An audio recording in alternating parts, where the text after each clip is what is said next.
बच्चों, तो कैसे हैं आप लोग? होप कि अच्छे होंगे और पढ़ाई कर रहे होंगे क्योंकि एग्जाम बहुत करीब है ना। इससे पहले हम लोग पढ़े थे केमिकल रिएक्शंस एंड इक्वेशन, जो पहला चैप्टर था केमिस्ट्री का। अब पढ़ेंगे हम लोग एसिड, बेस एंड साल्ट, है ना। तो सबसे पहले समझते हैं एसिड होता क्या है, हिस्ट्री में थोड़ा जाना चाहेंगे। एसिड को सबसे पहले जो है ना टेस्ट के बेसिस पे पहचाना जाता था कि एसिड है ना ऐसा सब्सटेंस है जो टेस्ट में सावर हो, उसको एसिड बोला जाता था। और ग्रीक में उसी को ऑक्सीन वर्ड यूज किया गया था। Oxygen word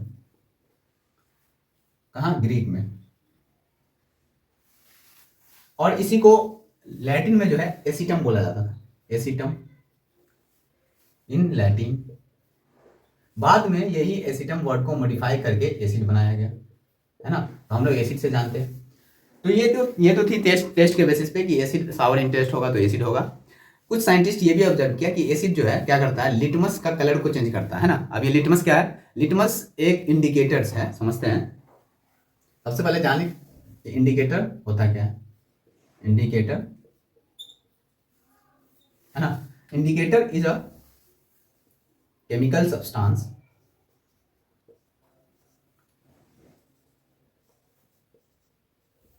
which change its color in presence of, colour और स्मेल कह सकते हैं, स्मेल भी चेंज करता है इन प्रेजेंस ऑफ एसिड, है ना। एसिड एंड बेस दोनों में। तो इंडिकेटर एक ऐसा केमिकल सब्सटेंस है जो एसिड और बेस के प्रेजेंस में अपना कलर चेंज कर रहा हो, उसको बोलते हैं इंडिकेटर। इसी में कई टाइप्स के इंडिकेटर हम लोग पढ़ेंगे, है ना। सबसे पहला इंडिकेटर्स के बारे में जानते हैं जो बहुत फेमस है, लिटमस, है ना। लिटमस बताऊं कि लिटमस दो टाइप का होता है, एक लिटमस पेपर के फॉर्म में भी होता है और लिटमस सॉल्यूशन भी होता है, ठीक। पेपर और सॉल्यूशन के फॉर्म में भी होता है। ये जो सॉल्यूशन होता है ये नेचुरली जो है ना लाइकेन नाम के एक प्लांट से निकाला जाता है, naturally extracted from lichen. Lichen क्या है? लाइकेन एक प्लांट है जो उसमें अलगी और फंगी का एक एसोसिएशन है, बायोलॉजी के अंदर में पढ़ते हैं। और ये जो सॉल्यूशन है इसका नेचुरली जो है कलर है पर्पल। क्या है? पर्पल। बात करूं एसिड के प्रेजेंस में, है ना, लिटमस अपना कलर अगर मान लो ब्लू लिटमस है, blue litmus change into red in presence of acid. Acid के प्रेजेंस में, है ना, लिटमस क्या करता है, ब्लू से रेड में कन्वर्ट हो जाता है, ब्लू से रेड में। अगर कोई लिटमस रेड है तो वो रेड ही रहेगा, है ना, रेड से ब्लू नहीं हो जाएगा एसिड में। ब्लू है तो रेड हो जाएगा, रेड है तो रेड ही रहेगा। अब बात करते हैं अगर रेड लिटमस एसिड में डाला जाए तो क्या करेगा, इसको चेंज कर देता है ब्लू में, changes into blue colour in presence of base. ठीक है, रेड को कहाँ चेंज कर रहा है? ब्लू के अंदर में। इसके प्रेजेंस में? बेस के प्रेजेंस में। अगर ये कलर हो रहा होगा चेंजिंग, है ना, रेड से ब्लू में, तो समझ जाएंगे कि बेस के प्रेजेंस में हो रहा होगा। हाँ, अगर मान लो बेस में अगर हम ब्लू लिटमस ले रहे हैं तो वो ब्लू ही रहेगा। तो ये थी लिटमस के बारे में जो हम लोग पढ़े। दूसरा इंडिकेटर है मिथाइल ऑरेंज, है ना, उसके बारे में पढ़ेंगे। उसके बाद है फेनोल्फ्थेलीन, इसके बारे में पढ़ेंगे। कुछ ऑल्फैक्टरी इंडिकेटर भी है, वो भी हम लोग देखेंगे। जब इसको आप नोट करें, B methyl orange. Methyl orange का कलर क्या होगा? ऑरेंज ही होगा। एसिड के प्रेजेंस में ये किस में चेंज हो जाता है? इन एसिड, इसमें कलर चेंज हो जाता है, ऑरेंज से कहाँ चला जाता है? पिंकिश रेड में। एसिड के प्रेजेंस में मिथाइल ऑरेंज अपना कलर पिंकिश रेड में चेंज कर लेता है ना। बेस में देखूं अगर, इन बेस ऑरेंज से चेंज हो जाता है येलो में। तो ये थी मिथाइल ऑरेंज के बारे में। अगला एक इंडिकेटर है फेनोल्फ्थेलीन, उसके बारे में भी देख लेता हूं।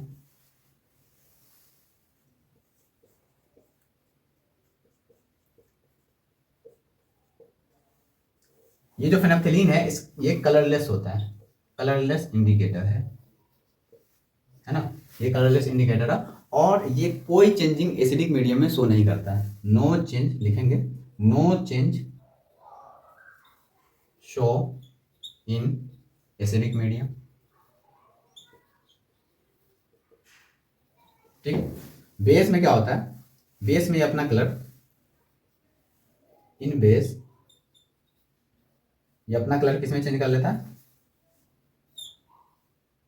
पिंक में, है ना। पहले तो ये कलरलेस होता है, अगर बेस में अगर हम इसको डालते हैं तो ये अपना कलर क्या बना लेता है, पिंक बना लेता है। तो ये थी मिथाइल ऑरेंज, लिटमस पेपर देखा हमने, मिथाइल ऑरेंज, फेनोल्फथालीन, सारे इंडिकेटर देखा। अब देखेंगे कुछ ऑल्फैक्टरी इंडिकेटर, है ना। ऑल्फैक्टरी इंडिकेटर जनरली ब्लाइंड लोगों के लिए है, क्योंकि ब्लाइंड लोग तो देख तो नहीं सकता है, तो उसके लिए हम लोग ऑल्फैक्टरी इंडिकेटर यूज करते हैं। ऑल्फैक्टरी इंडिकेटर हम लोग नहीं यूज करते हैं, ब्लाइंड लोग यूज करता है। ठीक है, उसमें क्या होता है, ओनियन आता है, क्लोव है, ये सारी चीज़ है, वैनिला है, ये सब है। आप इसे नोट करें पहले, olfactory indicator used for blind people, है ना। olfactory indicator में क्या क्या है, वैनिला,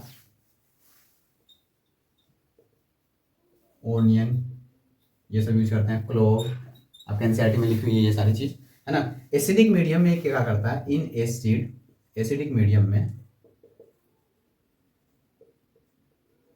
इन एसिडिक मीडियम ये सेम स्मेल शो करता है, सेम स्मेल इन एसिडिक मीडियम। मान लो अगर वैनिला का जो स्मेल होगा, फ्लेवर होगा, वही आपको एसिडिक मीडियम में दिखेगा, ओनियन का जो होगा वही दिखेगा, है ना, क्लोव का जो होगा वही दिखेगा। बेस में क्या होता है, इन बेस क्या कह सकते हैं, basic medium, no colour, sorry no smell show, है ना। नो स्मेल शो मतलब अगर मान लो वैनिला का जो स्मेल होगा वो गायब हो जाएगा, है ना, वैनिश हो जाएगा। ओनियन का जो होगा वो वैनिश हो जाएगा, बेस में कोई स्मेल आपको नहीं दिखेगा। इससे समझ में आ जाएगा कि ये जो मीडियम है वो बेसिक है। तो ये थी ऑल्फैक्टरी इंडिकेटर के बारे में।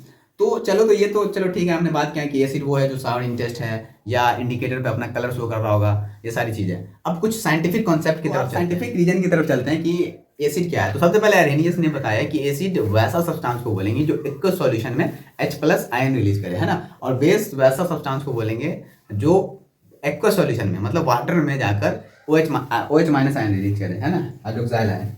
तो लिखते हैं पहले, एसिड आर दोज सब्सटेंस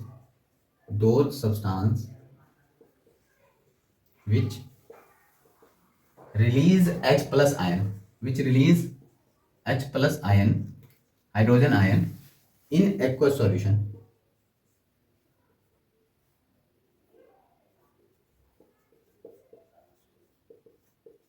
उसको क्या बोलते हैं, एसिड। जैसे फॉर एग्जांपल HCl है, वाटर में इसको ले जाऊं तो ये H+ आयन और Cl- आयन में टूट जाएगा। यहाँ जो H+ आयन मिला ये वाटर में ऐसे प्रेजेंट नहीं होता है, क्योंकि ये हाईली अनस्टेबल है। H+ आयन जो है ये अनस्टेबल है, ये क्या करता है, वाटर के साथ रिएक्ट कर जाता है ना, H2O के साथ रिएक्ट करके बना लेता है hydronium ion, H3O+, hydronium ion. ये चीज है, ये तो थी एसिड। बेस के बारे में बताया कि बेस जो है those substance which release OH- ion, OH- ion, hydroxyl ion in aqueous solution like NaOH। Example के तौर पे अगर मैं इसे वाटर में ले जाऊं तो ये Na+ एंड OH- में टूट जाएगा। तो यहाँ पे जो OH- आयन रिलीज हुआ ये बता रहा है कि NaOH क्या है, एक बेस है। ठीक है, ये तो थी डिफरेंस। एग्जाम्पल देखते हैं एसिड का, जैसे HNO3, मान लो इसे हम वाटर में डालें एक सॉल्यूशन में तो ये टूट जाता है H+ और NO3- में। ठीक है, और एग्जांपल देखते हैं, H2SO4 वाटर में जाकर ये किस में टूट जाएगा, 2H प्लस और SO4-2 में। और देखते हैं H3PO4 एक्वस सॉल्यूशन में 3H प्लस और PO4-3, ये है, इसमें टूट जाता है। ये क्या है, HNO3 नाइट्रिक एसिड बोलते हैं इसे, nitric acid. H2SO4 sulphuric acid, नाम भी लिख दे रहा हूँ, जिसे पता नहीं है वो याद कर लें। इसे बोलते हैं फॉस्फोरिक एसिड, फॉस्फोरिक एसिड। तो जितने भी एसिड है उसको एक्वस सॉल्यूशन में डालने के बाद, वाटर में डालने के बाद वो H प्लस आयन रिलीज हो रहा है। एक चीज तो सारे एसिड में कॉमन दिख रहा है। वो अलग बात है कि डिपेंड करता है कि कितना H प्लस रिलीज किया, जैसे ये 1H प्लस, ये 2H प्लस, ये 3H प्लस रिलीज किया। इसी को बोलते हैं हम लोग, इसी के बेसिस पे बेसिसिटी ऑफ एसिड, है ना, लिखते हैं basicity of acid. Basicity of acid क्या होता है कि एक एसिड कितना H प्लस आयन आयोनाइज करता है या रिलीज करता है ना, या कह सकते हैं डिसोसिएट करता है, उसको बोलते हैं उसकी बेसिसिटी, है ना। नंबर ऑफ लिख सकते हैं यहाँ पे, number of H plus ion ionize by a molecules या एसिड, जितना H प्लस आयन रिलीज करेगा उतनी इसकी बेसिसिटी होगी। तो इस एसिड में देखते हैं HNO3 एक H प्लस आयन रिलीज किया तो इसकी बेसिसिटी क्या है, 1 है। H2SO4 2 H plus ion release किया तो इसकी बेसिसिटी क्या है, 2 है। H3PO4 कितने H प्लस आयन रिलीज किया, 3H प्लस। इसी के बेसिस पे इसको हम लोग नाम देते हैं, क्या नाम देते हैं, इसको बोलते हैं मोनोबेसिक एसिड, मोनोबेसिक एसिड। एक H प्लस आयन रिलीज किया, इसको बोलेंगे डाई बेसिक एसिड। और H3PO4 को बोलेंगे ट्राई बेसिक एसिड। ठीक है, यही कंसेप्ट हम बेस में भी लगा सकते हैं। जैसे देखा था NaOH को एक्वस सॉल्यूशन में डालने के बाद किसमें टूट गया था, Na प्लस और एक OH माइनस रिलीज किया, है ना। तो यहाँ पे इसको बोलेंगे एसिडिटी ऑफ बेस। तो इसके पास एक OH माइनस रिलीज हुआ तो इसकी एसिडिटी ऑफ बेस कितनी हुई, 1 हुई। इसी तरह अगर मान लो कैल्शियम हाइड्रोक्साइड ले लिया एग्जाम्पल के तौर पर, इसको भी वाटर में डालूं तो ये टूट जाएगा Ca+2 में और 2OH माइनस में। यहाँ पे 2 OH माइनस रिलीज हुआ हाइड्रोक्साइड आयन, तो इसकी क्या हुआ, एसिडिटी कितनी हुई, 2 हुई।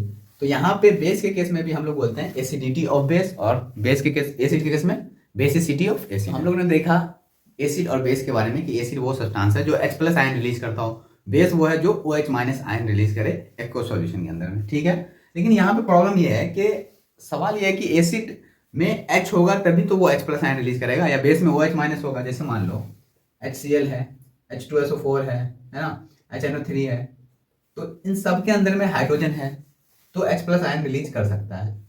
इसी तरह बेस में भी NaOH है, इसके पास OH है, OH माइनस कर सकता है रिलीज। मान लो CaOH2 है तो यहाँ से भी OH माइनस आयन रिलीज हो सकता है।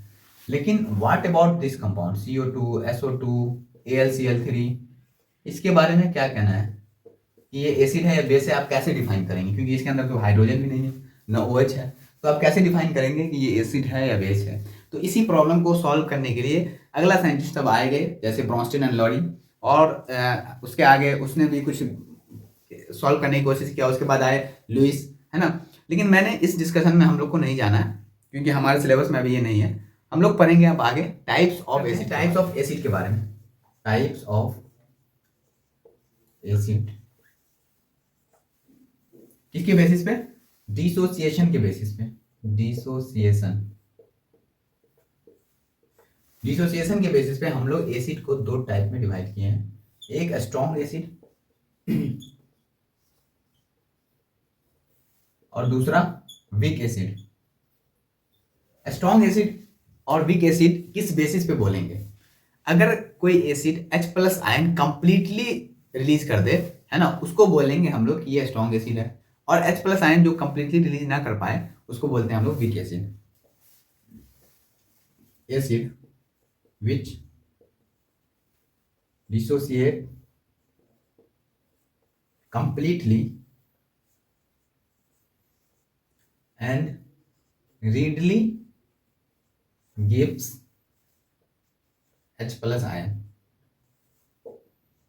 तो क्या बोलेंगे, स्ट्रॉन्ग एसिड। जैसे एग्जांपल के तौर पर HCl है, ये डिसोसिएट हो जाता है H प्लस Cl माइनस में, कंप्लीट H प्लस रिलीज कर देता है। H2SO4 ये भी 2H plus ion completely dissociate हो जाता है। तो ये सब किसके कैटेगरी में आता है, स्ट्रॉन्ग एसिड के बारे में। यहीं पे अगर वीक एसिड के बारे में बात करूं तो acid which dissociate partially and do not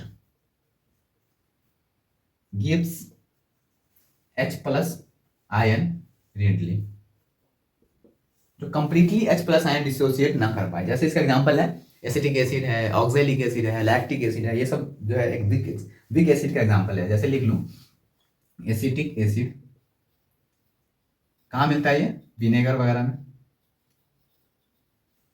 इसका फॉर्मूला है CH3COOH, ये एक एग्जांपल है वीक एसिड का। और देखो लैक्टिक एसिड, ये कहाँ मिलता है आपको, आपको मिलेगा ये मिल्क या कर्ड वगैरह में। इसका एग्जांपल है C3H6O3। इस तरह ऑक्सैलिक एसिड है,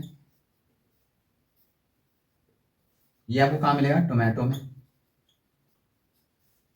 इसका एग्जांपल है C2H4O2। तो ये सब किसके कैटेगरी में आता है, वीक एसिड की कैटेगरी में। ये कंप्लीटली H प्लस आयन को डिसोसिएट नहीं कर पाता है। अब देखते हैं types of acid on the basis of origin. Origin के बेसिस पे आप देखेंगे, आप इसे नोट करें।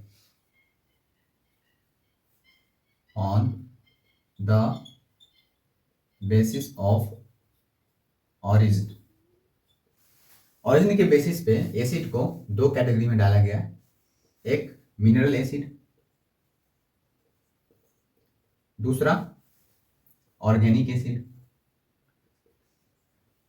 मिनरल एसिड उसके सोर्स पे नाम रखा गया है कि अगर ऐसा एसिड जो मिनरल से मिले, अर्थ से मिले हमें एसिड, उस सारे को हम लोग डालें किसमें, मिनरल एसिड में। और ऑर्गेनिक एसिड जिसमें जो प्लांट और एनिमल से एक्सट्रैक्ट किया हो। एसिड सिंथेसाइज्ड और एक्सट्रैक्टेड फ्रॉम मिनरल या प्रिपेयर इन लैबोरेटरी और प्रिपेयर इन लैबोरेटरी, सारे को हम लोग किस में डालते हैं, मिनरल एसिड में। इसका एग्जांपल क्या है, HCl, H2SO4, H3PO4, ये सब जो है इसका एग्जांपल है। H3PO3, HNO3, ये सारी। ऑर्गेनिक एसिड के बारे में बात करूं तो ऑर्गेनिक एसिड जो है, acid which extract from plant and animal. ऐसा एसिड जो प्लांट और एनिमल से मिला हो उसको बोलते हैं ऑर्गेनिक एसिड। जैसे एग्जांपल लैक्टिक एसिड कहाँ से मिला, ये मिल्क में होता है ना, कर्ड में होता है। एसिटिक एसिड विनेगर में होता है। और क्या है, ऑक्सैलिक एसिड टोमेटो में। ये सब का सोर्स या तो प्लांट है या एनिमल है। या कह सकते हैं सिट्रिक एसिड कहाँ होता है, लेमन में होता है। तो ये सब एग्जांपल है ऑर्गेनिक एसिड का। इत्तेफाक की बात यह है कि जितने भी मिनरल एसिड है, ऑलमोस्ट, मतलब सब नहीं कह सकते, almost all mineral acid are come in strong acid. Note करके यहां लिख देते हैं, almost all mineral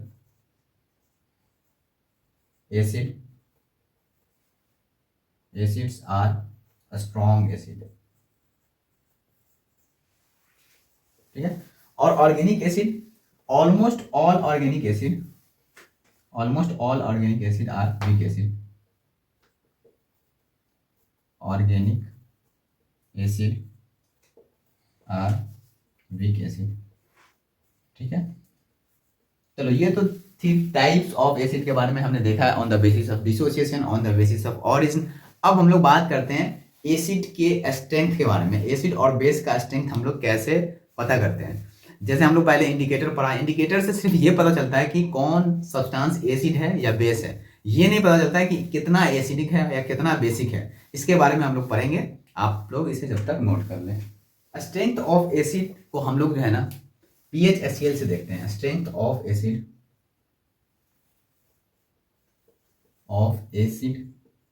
and base.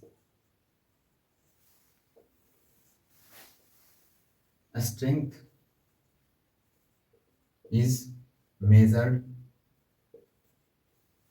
by pH scale। अब ये pH स्केल क्या है, यहाँ पे P stands for पोटेंस। क्या P जो है स्टैंड करता है किसके लिए, पोटेंस के लिए, ठीक है। ये एक जर्मन वर्ड है, इसका मतलब होता है पोटेंशियल या कह सकते हो पावर। पोटेंशियल और पावर किसका, हाइड्रोजन का। पोटेंशियल और पावर किसका, हाइड्रोजन का।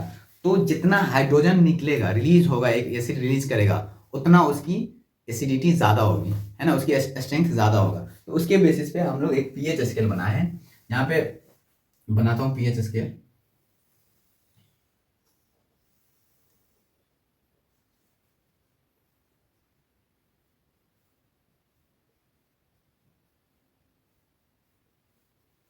ठीक है, जीरो से शुरू होता है, जीरो से शुरू होता है,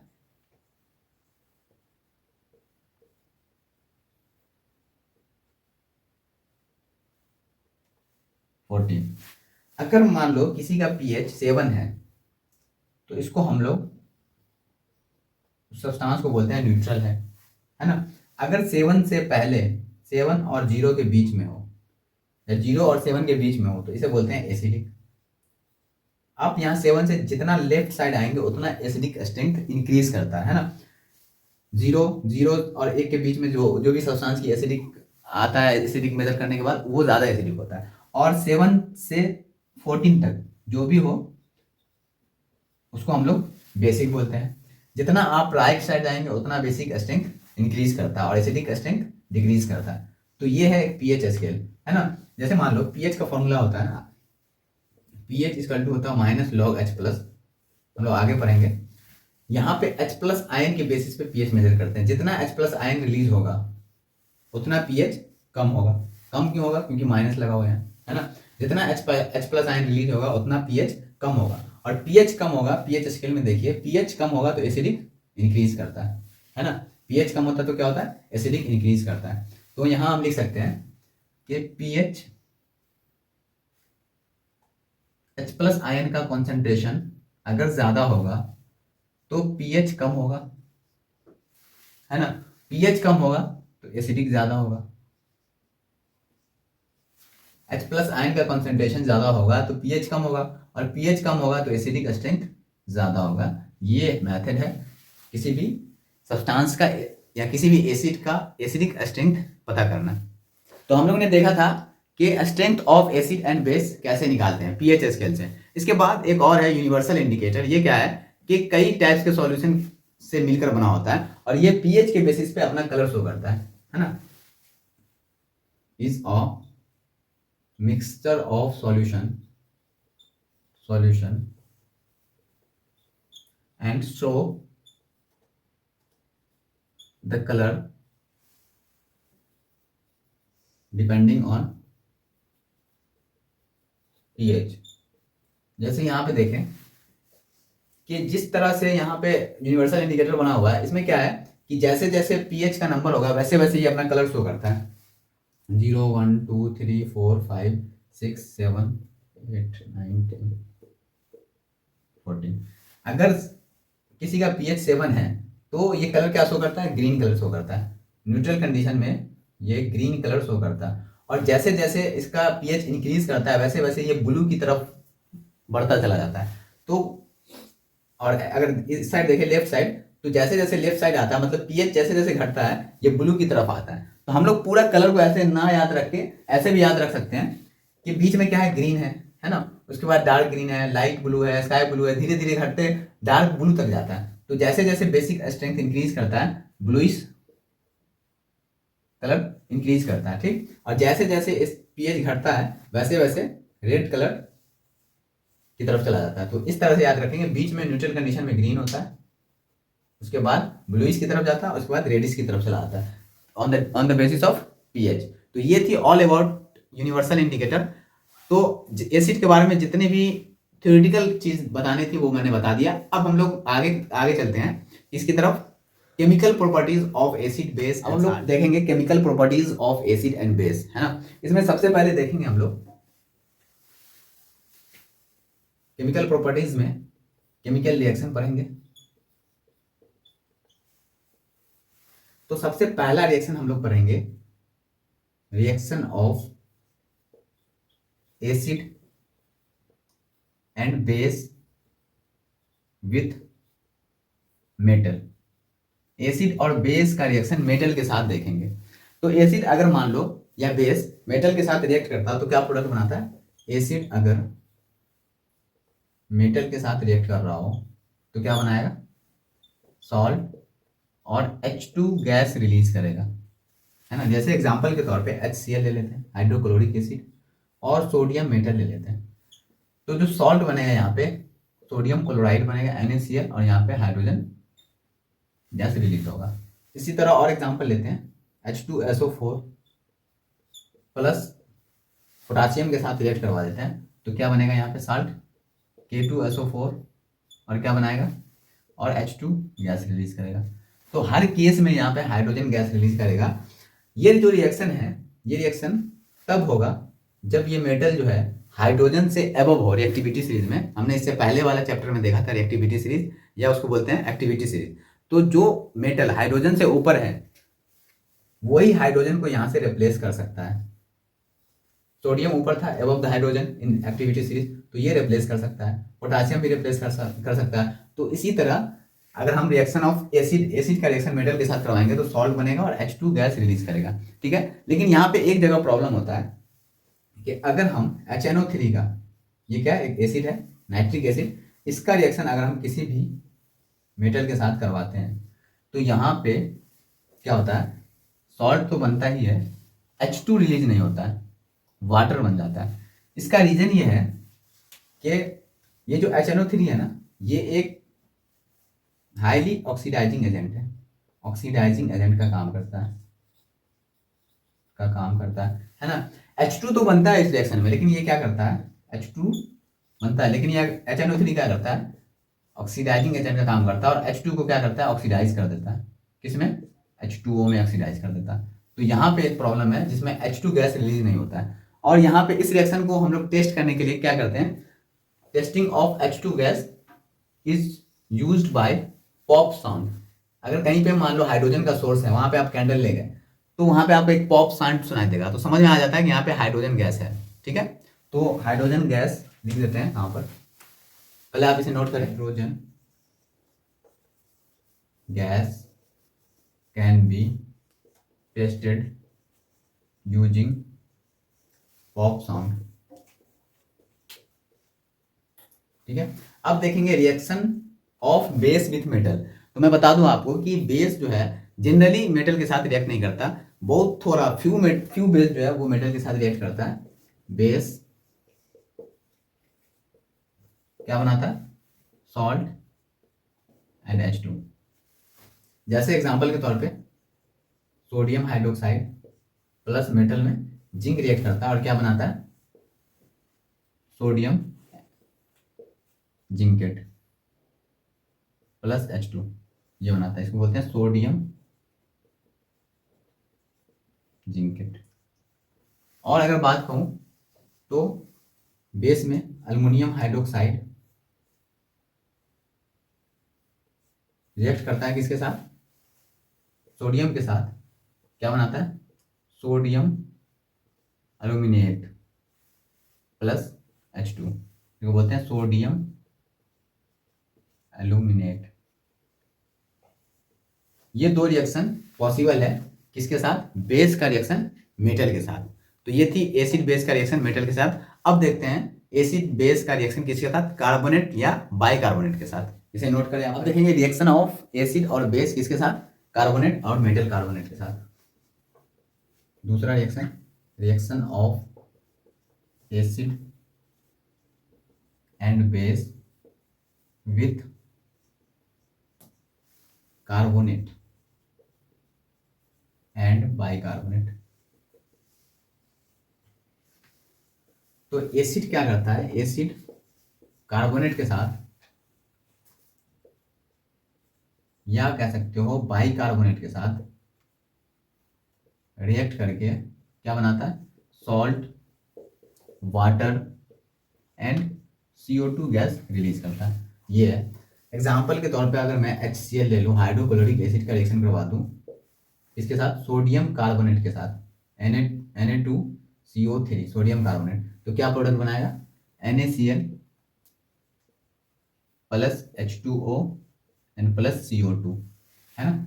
दूसरा अगर ले लूँ H2SO4 सल्फ्यूरिक एसिड का रिएक्शन करवा दूँ किसके साथ, कोई सा ले लो, सोडियम कार्बोनेट के साथ, तो देख लिया बाइकार्बोनेट के साथ ले लेता हूँ सोडियम बाइकार्बोनेट।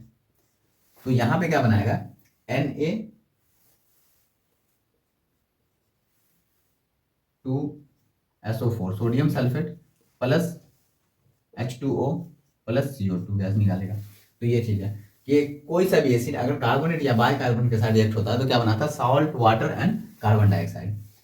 बेस की अगर बात करूं तो base do not react with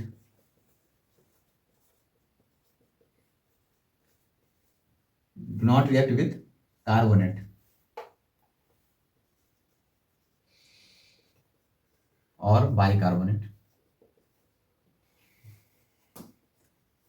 base जो है कार्बोनेट या बाइकार्बोनेट के साथ रिएक्ट नहीं करता है, तो एसिड रिएक्ट करता है कार्बोनेट और बाइकार्बोनेट के साथ और क्या बनाता है, salt, water and carbon dioxide gas release करता है। यहाँ पे सारे रिएक्शन में एक गैस रिलीज हो रहा है, जैसे वहां पे एसिड बेस का रिएक्शन किसके साथ था, मेटल के साथ, और क्या कौन सा गैस रिलीज हो रहा था, H2 गैस। यहाँ पे CO2 गैस रिलीज हो रहा है। ठीक है, आगे देखते हैं। इससे पहले हम लोग देख रहे थे किसका रिएक्शन, रिएक्शन ऑफ एसिड और बेस विथ कार्बोनेट और बाइकार्बोनेट के साथ, और उसमें एक कॉमन गैस रिलीज हो रहा था CO2 कार्बन डाइऑक्साइड। इसके टेस्टिंग के लिए हम लोग लाइम वाटर टेस्ट पढ़ते हैं, लाइम वाटर टेस्ट।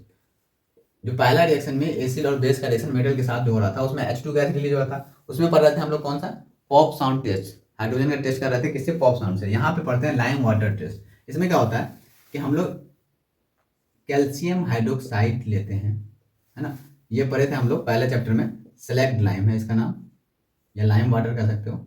इसका रिएक्शन हम लोग CO2 के साथ करवाए थे और क्या बना था calcium carbonate plus H2O। Calcium carbonate का कलर बताया था क्या है, व्हाइट या कह सकते हो मिल्की में कन्वर्ट हो जाता है। तो इस तरह से हम लोग क्या करते हैं, कार्बन डाइऑक्साइड का टेस्टिंग करते हैं किसके साथ, सेलेक्ट लाइन के साथ रिएक्ट करवा के। अगर वो व्हाइट या मिल्की में बदल जाए तो हम लोग समझ जाते हैं कि इसका रिएक्शन किसके साथ हो रहा है, वहां पे कौन सा गैस मौजूद है, कार्बन डाइऑक्साइड मौजूद है। लेकिन ये रिएक्शन या ये टेस्ट करने समय आपको वहां पे रहना जरूरी है, क्योंकि यहाँ पे क्या गलती होता है, अगर मान लो आप ये CO2 गैस इन एक्सेस ले लिया, है ना, एक्सेस में ले लिया, तो क्या होगा कि ये जो CO3 कैल्शियम कार्बोनेट बना था, कैल्शियम कार्बोनेट और वाटर, रिएक्शन होने के बाद ये जो प्रोडक्ट बना था कैल्शियम कार्बोनेट और वाटर, अगर कार्बन डाइऑक्साइड आपने रिएक्टेंट में एक्सेस लिया था तो ये कार्बन डाइऑक्साइड और भी मौजूद होगा, वो फिर से रिएक्ट कर जाएगा और क्या बनाता है, कैल्शियम बाइकार्बोनेट। और ये क्या होता है, ये ट्रांसपेरेंट होता है और soluble in water. Calcium bicarbonate क्या है, सॉल्यूबल इन वाटर। आपको पता ही नहीं चला होगा कि ये रिएक्शन हुआ या नहीं हुआ, फिर से वैसा ही आपको लगेगा, है ना, क्योंकि यहाँ पे जो हम लोग कार्बन डाइऑक्साइड टेस्ट कर रहे थे व्हाइट कलर की वजह से या मिल्की की वजह से कर रहे थे। अगर मान लो कार्बन डाइऑक्साइड एक्सेस में ले लिया तो ये किस में कन्वर्ट हो जाता है, कैल्शियम बाइकार्बोनेट में, और ये एक क्या है, ट्रांसपेरेंट है या सॉल्युबल इन वाटर, वाटर में घुल जाता है, आपको पता ही नहीं चलेगा कि रिएक्शन हुआ या नहीं हुआ। ठीक है, आप इसे नोट करें। पहले हम लोग दूसरा रिएक्शन देखते हैं, reaction of acid with base. सबसे पहले देखा reaction of acid with metal, है ना, एसिड और बेस विथ मेटल। दूसरा रिएक्शन देखा reaction of acid base with carbonate या बाइकार्बोनेट। तीसरा रिएक्शन देखेंगे reaction of acid with base each other. एक दूसरे का रिएक्शन देखते हैं, reaction of acid and base acid और बेस अगर रिएक्ट करता है तो क्या बनता है, सॉल्ट एंड वाटर। ठीक है, इसी रिएक्शन को हम लोग न्यूट्रलाइजेशन रिएक्शन भी कहते हैं। रिएक्शन, इसमें क्या होता है, एसिड और बेस एक दूसरे से मिलकर न्यूट्रल बन जाता है ना। एसिडिक कैरेक्टर खत्म हो जाता है, बेसिक कैरेक्टर खत्म हो जाता है, एक न्यूट्रल बन जाता है, इसलिए इसको बोलते हैं न्यूट्रलाइजेशन रिएक्शन। एग्जांपल के तौर पे HCl ले लूँ, हाइड्रोक्लोरिक एसिड, बेस में NaOH ले लेता हूँ, है ना। यहाँ पे क्या बनेगा, NaCl और वाटर। सॉल्ट में क्या मिला आपको, सोडियम क्लोराइड, NaCl। ठीक है, इसी तरह और भी एग्जांपल ले लेते हैं, जैसे एसिड में ले लेता हूँ H2SO4, बेस में KaOH,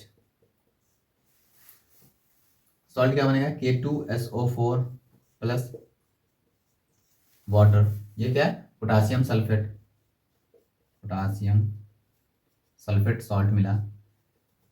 ये सॉल्ट जो है न्यूट्रल नहीं होगा हर बार, ये डिपेंड करता है कि कौन सा एसिड या कौन सा बेस आप लिए हैं, है ना। उसके बेसिस पे ये जो सॉल्ट होता है वो एसिडिक भी हो सकता है, बेसिक भी हो सकता है और न्यूट्रल सॉल्ट भी हो सकता है, जो हम लोग आगे देखेंगे सॉल्ट में।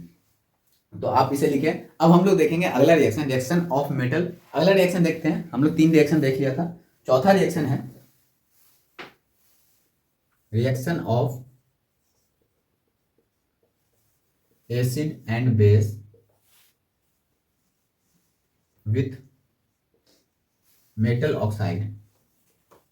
मेटल के साथ देख लिया था, अब देखेंगे मेटल ऑक्साइड के साथ कौन सा प्रोडक्ट बनाता है। एसिड का रिएक्शन मेटल ऑक्साइड के साथ करें तो जो प्रोडक्ट बनता है सॉल्ट एंड वाटर। ठीक है, एग्जांपल HCl का रिएक्शन Na2O के साथ करवा देते हैं, सोडियम ऑक्साइड के साथ, तो जो प्रोडक्ट मिलता है हमें सोडियम क्लोराइड और वाटर। ठीक है, बेस का रिएक्शन मेटल ऑक्साइड के साथ नहीं होता है, no reaction.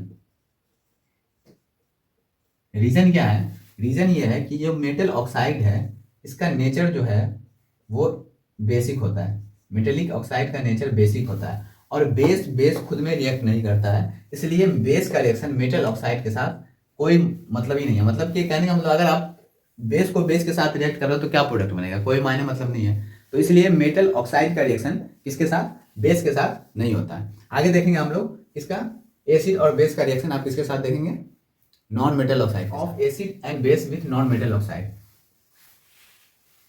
Base with non metal oxide क्या बनाएगा, सॉल्ट एंड वाटर। बेस में ले लेता हूं NaOH और नॉन मेटल में हम लोग ले लेते हैं CO2। CO2 एक नॉन मेटल है, कार्बन डाइऑक्साइड। प्रोडक्ट जो बनेगा वो बनेगा sodium carbonate Na2CO3 plus water. ये है, और एग्जांपल देख लेता हूं। बेस में ले लेता हूं मैं KOH और नॉन मेटल में ले लेता हूं SO2। प्रोडक्ट जो बनेगा वो क्या बनेगा, K2SO4 प्लस H2O। ठीक है, कोई सा भी बेस नॉन मेटल ऑक्साइड के साथ सॉल्ट एंड वाटर देगा। यहीं पे अगर मैं बात करूं एसिड का रिएक्शन नॉन मेटल ऑक्साइड के साथ, तो रिएक्शन पॉसिबल नहीं है, नो रिएक्शन। रीजन फिर वही है, नॉन मेटल ऑक्साइड क्या है, एक एसिडिक नेचर का होता है, एसिडिक नेचर, और एसिड एसिड अपने में रिएक्ट नहीं करता है। ये सेम चीज रिएक्ट करके क्या बनेगा, कोई मतलब ही नहीं है। तो एसिड एसिड नहीं रिएक्ट करेगा, नो रिएक्शन है। तो ये थी हमारा चौथा reaction, reaction of acid and base with non metal oxide. हम लोग एसिड बेस के बारे में देखा था, अब हम लोग बात करेंगे सॉल्ट के बारे में। सॉल्ट क्या है, salt is produced by the reaction of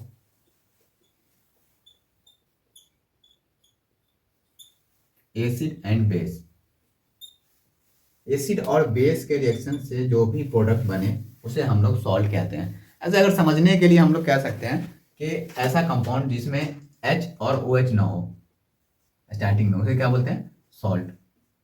H और OH ना हो, सॉल्ट बोलते हैं, पहचानने के लिए। लेकिन सॉल्ट क्या, salt is produced by the reaction of acid and base.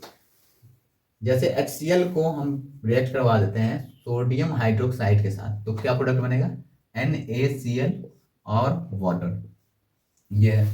तो यहाँ जो सॉल्ट बना है आपको सोडियम क्लोराइड, ये डिपेंड करता है कि ये सॉल्ट न्यूट्रल है या एसिडिक सॉल्ट है या बेसिक सॉल्ट है, ठीक है। ऐसे हमेशा ये नहीं कहेंगे कि ये न्यूट्रल सॉल्ट हो, ये सॉल्ट जो बनता है वो न्यूट्रल ही हो, मे भी हो सकता है, डिपेंड करता है कि आप जो एसिड लिए हैं या बेस लिए वो कौन सा है, एसिडिक है या ज़्यादा बेसिक है, ठीक है।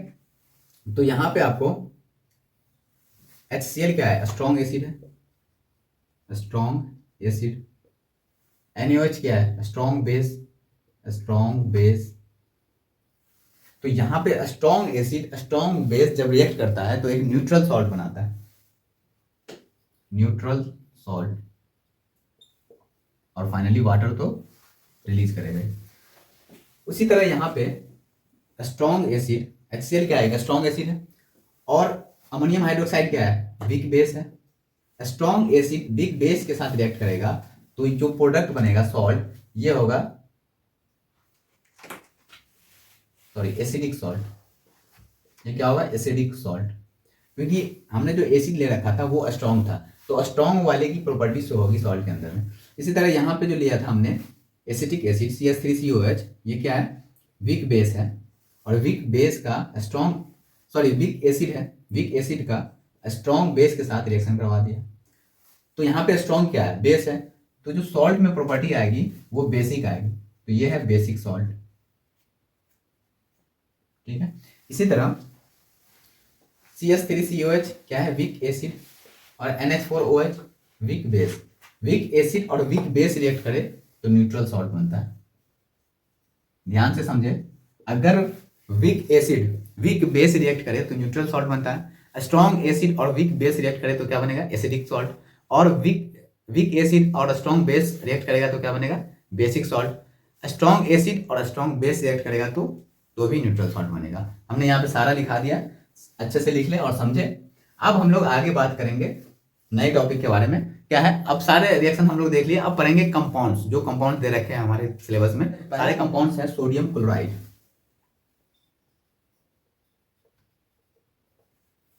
सोडियम क्लोराइड NaCl,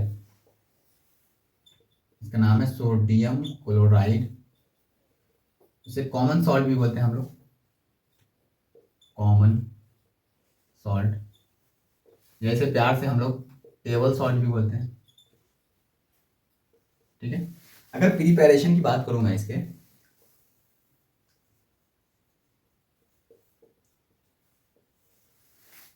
तो ये दो मेथड से बनता है। एक तो evaporation of sea water, sea water को इवेपोरेट करके हम लोग सॉल्ट बनाते हैं, और दूसरा मेथड है लेबोरेटरी मेथड, लैब में बनाते हैं। तो ये जो पहला मेथड है इसको हम लोग कॉमर्शियली यूज करते हैं।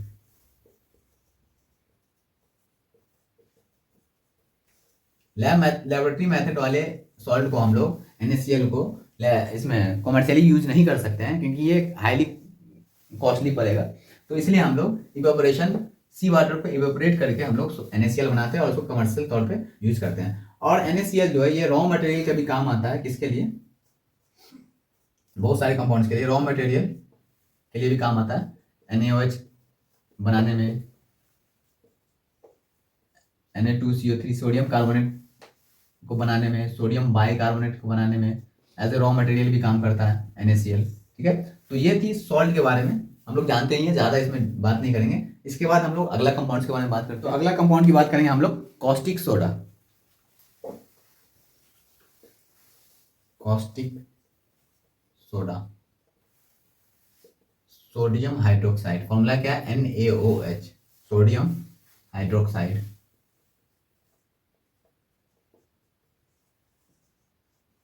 इसकी प्रिपरेशन की अगर मैं बात करूं कि कैसे बनता है,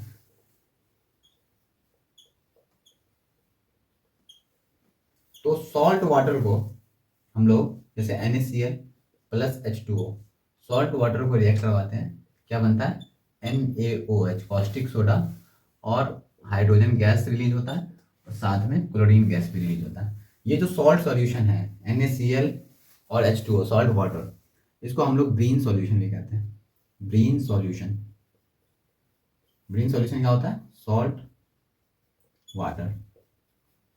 ये रिएक्शन कैसे होता है मैं समझाऊं अगर आपको। जैसे इसमें सॉल्ट सॉल्यूशन ले लिया हमने, सॉल्ट सॉल्यूशन क्या है? NaCl और H2O, दो इलेक्ट्रोड्स ले ली, है ना। एक इलेक्ट्रोड्स निगेटिव टर्मिनल, बैटरी के निगेटिव टर्मिनल से कनेक्ट कर दिए, और एक पॉजिटिव टर्मिनल से। जो पॉजिटिव टर्मिनल से कनेक्टेड है उसको बोलते हैं एनोड, वैसा इलेक्ट्रोड को क्या बोलते हैं? एनोड। और जो निगेटिव टर्मिनल से कनेक्टेड है उसे बोलते हैं कैथोड। ठीक है। इसमें क्या होता है, जब इलेक्ट्रिसिटी पास होता है तो यहाँ पे जो ये सॉल्ट सॉल्यूशन था NaCl, मैं यहाँ पे दिखाता हूँ, NaCl Na प्लस और Cl माइनस में ब्रेक हो जाता है, और H2O जो था वो H प्लस और OH माइनस में ब्रेक हो जाता है। तो यहाँ पे जो केटाइन है Na plus H plus positive charge है, ये जो पॉजिटिव चार्ज है ये कैथोड की तरफ अट्रैक्ट होता है, इसकी तरफ। ये H प्लस भी कैथोड की तरफ अट्रैक्ट होता है, और ये जो Cl माइनस है OH माइनस, ये निगेटिव चार्ज है तो प्लस की तरफ अट्रैक्ट होगा ऑब्वियसली, इसकी तरफ। ठीक। और एनोड पे क्या होता है? एनोड पे ऑक्सीडेशन होता है। क्या होता है? ऑक्सीडेशन होता है। तो OH माइनस जो है, OH माइनस ऑक्सीडाइज हो जाता है, सॉरी Cl माइनस ऑक्सीडाइज हो जाता है Cl2 में, और एनोड पे ऑक्सीडेशन हुआ। और कैथोड पे क्या होता है? रिडक्शन होता है, रिडक्शन होता है। तो यहाँ पे क्या होता है? H प्लस जो है वो H2 में रिड्यूस हो जाता है। तो यहाँ पे दो गैस आपको रिलीज हो रहा है, Cl2 गैस और H2 गैस, जो यहाँ भी आपको रिएक्शन में दिख रहा था, H2 और Cl2। तो Cl2 कहाँ रिलीज हुआ? एनोड के पास, और H2 कैथोड के पास। ये रिएक्शन है किसकी? कॉस्टिक सोडा के प्रिपरेशन की, कैसे कॉस्टिक सोडा बनता है। ठीक है। इसको हम लोग क्लोर अल्कली प्रोसेस भी कहते हैं, अल्कली प्रोसेस कहते हैं, क्योंकि इस रिएक्शन में क्या हुआ है, क्लोरीन गैस निकला है और एक बेस बना है ना, सोडियम हाइड्रोक्साइड। तो इसी के बेसिस पे क्लोरीन से क्लोर आया, और अल्कली, अल्कली मैं कह दूं बताऊं तो अल्कली जो है एक सॉल्यूबल बेस को कहा जाता है, सॉल्यूबल बेस को बोला जाता है क्या? अल्कली। तो ये थी all about preparation of caustic soda. अब हम लोग बात करते हैं यूजेस ऑफ किसकी? Cl2। यहाँ जो Cl2 गैस रिलीज होता है इसका कहाँ कहाँ यूजेज है? H2O की यूजेस की बात करेंगे, और किसकी? कॉस्टिक सोडा की, सोडियम हाइड्रोक्साइड की। पहले आप इसे अच्छे से नोट करें। सोडा के प्रिपरेशन में ये दो गैस रिलीज हो रहा था, H2 और Cl2, और ये तो कॉस्टिक सोडा है, सोडियम हाइड्रोक्साइड। तो हाइड्रोजन गैस का यूजेस हम लोग कहाँ करते हैं? फ्यूल में करते हैं। कहाँ? रॉकेट के फ्यूल में, या HCl बनाने में काम आता है H2, या अमोनिया बनाने में काम आता है। फिर किसके लिए? For fertiliser.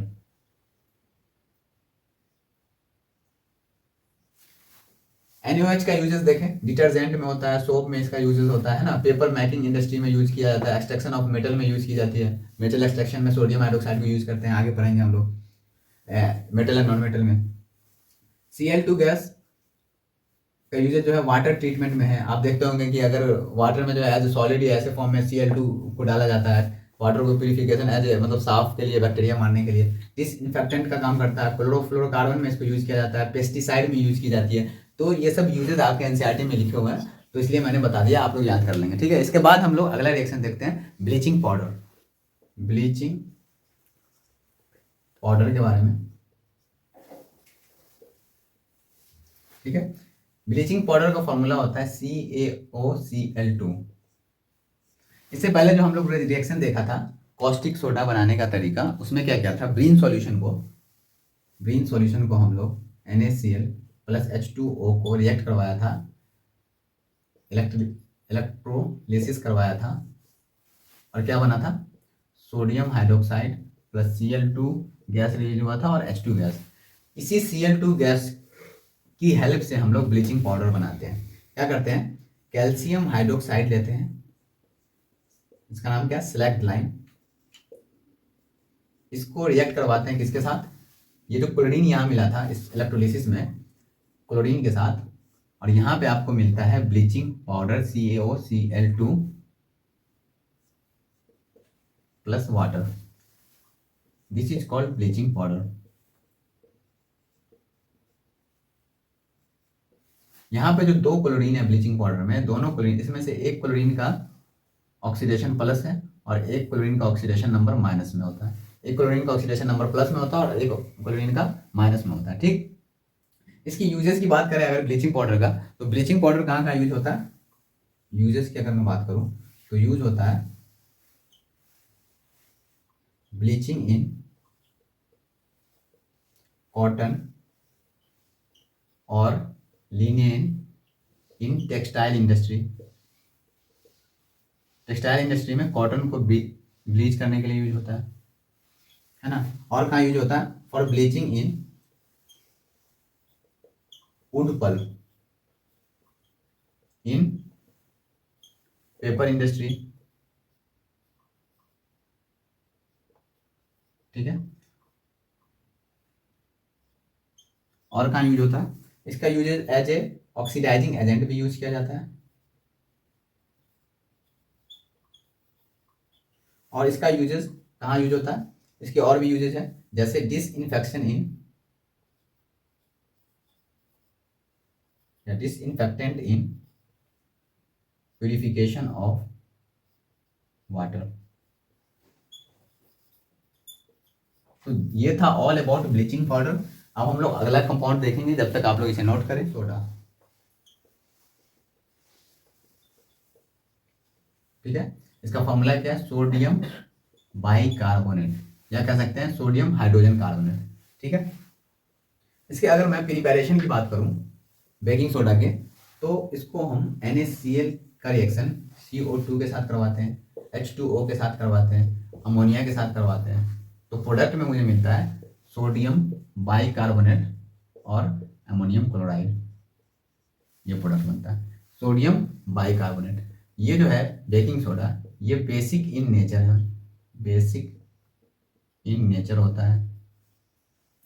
ठीक, बेसिक इन नेचर इसलिए होता है, इससे पहले हम लोग सॉल्ट में देखे थे कि अगर बेसिक मतलब स्ट्रॉन्ग बेस का रिएक्शन अगर हम वीक एसिड के साथ करवाते थे तो क्या कौन सा सॉल्ट मिलता था, बेसिक सॉल्ट मिलता था। तो यहाँ भी ये बेसिक सॉल्ट है, ये किससे बना होगा, NaOH से मिलकर बना होगा, और किससे मिलकर बना होगा, H2CO3 से मिलकर बना होगा। इस दोनों से मिलकर ये क्या है, स्ट्रॉन्ग बेस है, और H2CO3 क्या है, स्ट्रॉन्ग एसिड है। तो ये सॉरी वीक एसिड है। तो इस दोनों से मिलकर एसिड बेस से मिलकर सॉल्ट बना है, और ये सॉल्ट कैसा होगा, बेसिक इन नेचर होगा, क्योंकि स्ट्रॉन्ग बेस लिया था हमने बनाने में। इसलिए हम लोग सोडियम बाइकार्बोनेट को डायरेक्ट नहीं खा सकते हैं, क्योंकि इसका नेचर क्या होता है, बेसिक होता है, आपको तीखा लगेगा, बीटर लगेगा, sorry, we cannot eat directly due to basic nature।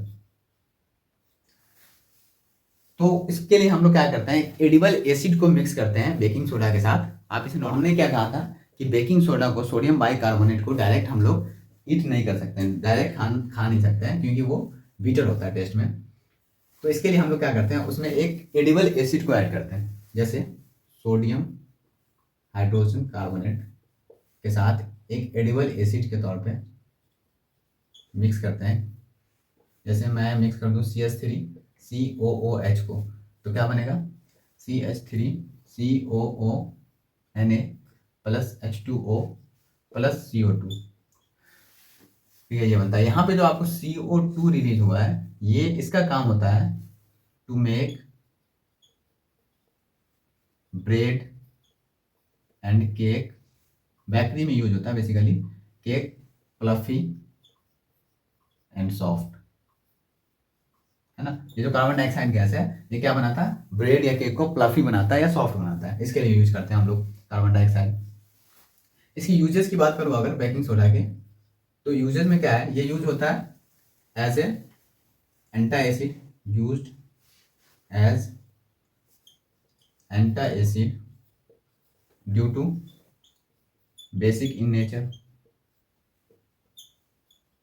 Sodium bicarbonate बताया था बेसिक नेचर होता है, इसलिए हम लोग इसे एंटी एसिड के तौर पे भी यूज करते हैं। इसका और भी यूज है, used as fire extinguisher due to release of carbon dioxide gas. जैसे आपने देखा होगा कि जो हर जगह स्कूल वगैरह ये सब में जो फायर एक्सटिंग्विशर लगा होता है उसमें क्या होता है, एसिड होता है ऊपर में और बेस होता है। जब उसको हम लोग खोलते हैं तो एसिड बेस क्या जाकर रिएक्ट कर जाता है और रिएक्ट करके क्या बनाता है, कार्बन डाइऑक्साइड गैस रिलीज करता है, और ये किस में काम आता है, फायर एक्सटिंग्विशर में। ठीक है, तो ये थी ऑल अबाउट बेकिंग सोडा। अगले कंपाउंड्स की बात करेंगे वाशिंग सोडा के बारे में। इससे पहले हम लोग बेकिंग सोडा देखा, वाशिंग सोडा के बारे में देखेंगे। इसका फॉर्मूला है sodium carbonate Na2Cl3 10H2O, sodium carbonate decahydrate, sodium carbonate decahydrate इसलिए कि इसके अंदर में 10H2O है, 10 वाटर ऐड है। इसको अगर इसके प्रिपरेशन की बात करें तो इसका प्रिपरेशन जो है ना, हम लोग डायरेक्ट जो है वाशिंग सोडा नहीं बनाते, सबसे पहले बेकिंग सोडा बनाते हैं। पहला स्टेप में क्या बनाते हैं, NaCl। जैसे इससे पहले हमने जो कंपाउंड देखा था क्या था, बेकिंग सोडा। NaCl का रिएक्शन H2O CO2 और अमोनिया के साथ करवा के बनाते थे NaHCO3 बेकिंग सोडा। इसको हम लोग फिर क्या करते हैं, हीट देकर डिकम्पोज करते हैं। पहला रिएक्शन था बेकिंग सोडा का। दूसरा रिएक्शन क्या करते हैं, बेकिंग सोडा को सोडियम बाइकार्बोनेट को हीट देकर क्या बनाते हैं, सोडियम कार्बोनेट। और सोडियम कार्बोनेट को तीसरा स्टेप में क्या करते हैं, वाटर के साथ रिएक्ट करवाते हैं, है ना। 10H2 ऐड कर दिए और जो हम लोग चाहते हैं वो यहाँ पे आपको मिल गया। क्या है ये, washing soda, sodium carbonate decahydrate. इसी प्रोसेस को मल्टीपल स्टेप में जो हमने बनाया, इसी प्रोसेस को हम लोग कहते हैं सॉल्वे प्रोसेस। सॉल्वे प्रोसेस कई बार क्वेश्चन पूछा जाता है, washing soda is prepared by Solvay process. ठीक है, याद रखेंगे। इसकी यूजेस की बात करें अगर, तो ये यूज होता है सोप एंड पेपर इंडस्ट्री में, है ना। Cleaning agent for domestic purpose के लिए यूज किया जाता है। असल में जो सोप हम लोग यूज करते हैं वो एक्चुअल में क्या करता है, हार्ड वाटर के साथ रिएक्ट नहीं करता। जो हम लोग जो घर में हार्ड वाटर जो घर में यूज करते हैं वो हार्ड वाटर है, तो इसके साथ रिएक्ट नहीं करता। तो ये क्या करता है, सोडियम कार्बोनेट डेकाहाइड्रेट हार्डनेस को रिमूव करता है। क्या करता है, वाटर के हार्डनेस को रिमूव करता है, रिमूव हार्डनेस। और क्या, use to form sodium compounds like borax, और बोरेक्स बनाने में भी काम आता है ये। ठीक है, तो ये थी all about washing soda, sodium carbonate decahydrate. अब हम लोग देखते हैं प्लास्टर ऑफ पेरिस, जो लास्ट कंपाउंड से स्टेप। लास्ट कंपाउंड क्या है, plaster of Paris. Plaster of Paris, इसका फॉर्मूला होता है calcium sulphate hemihydrate half water, calcium sulphate hemihydrate. ठीक है, लिख देता हूं,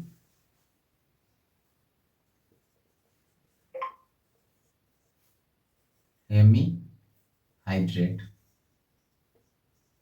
ठीक है, तो calcium sulphate hemihydrate plaster of Paris बनता कैसे, प्रिपरेशन की अगर मैं बात कर लूं तो इसमें क्या करते हैं, जिप्सम को हीट किया जाता है 373 केल्विन में, 373 केल्विन पे, तो आपको POP मिल जाएगा, प्लास्टर ऑफ पेरिस। जिप्सम क्या है, जिप्सम है calcium sulphate dihydrate 2H2, calcium sulphate 0.2H2। इसको हीट करेंगे 373 केल्विन पे, तो आपको मिल जाएगा कैल्शियम सल्फेट हेमीहाइड्रेट, जिसे हम लोग प्लास्टर ऑफ पेरिस भी बोलते हैं, और यहाँ पे वाटर निकल जाएगा। तो मुझे जो चाहिए वो मिल गया, क्या है, प्लास्टर ऑफ पेरिस। इसका यूजेस बेसिकली डॉक्टर लोग करते हैं, किसमें करते हैं, फ्रैक्चर्ड बोन को ज्वाइंट करने में। तो used by doctor to join fractured bone, और इसको टॉय वगैरह बनाने में भी यूज करते हैं, एंड मेकिंग टॉय। ठीक है, तो ये थी all about compounds which is present in acid base and salt. तो यहाँ पे आपका चैप्टर हुआ खत्म। तो इससे पहले हम लोग पढ़े केमिकल रिएक्शंस एंड इक्वेशंस, अब हमने कंप्लीट किया एसिड बेस एंड साल्ट। अब अगला चैप्टर हम लोग पढ़ेंगे मेटल्स एंड नॉन मेटल। तो इसी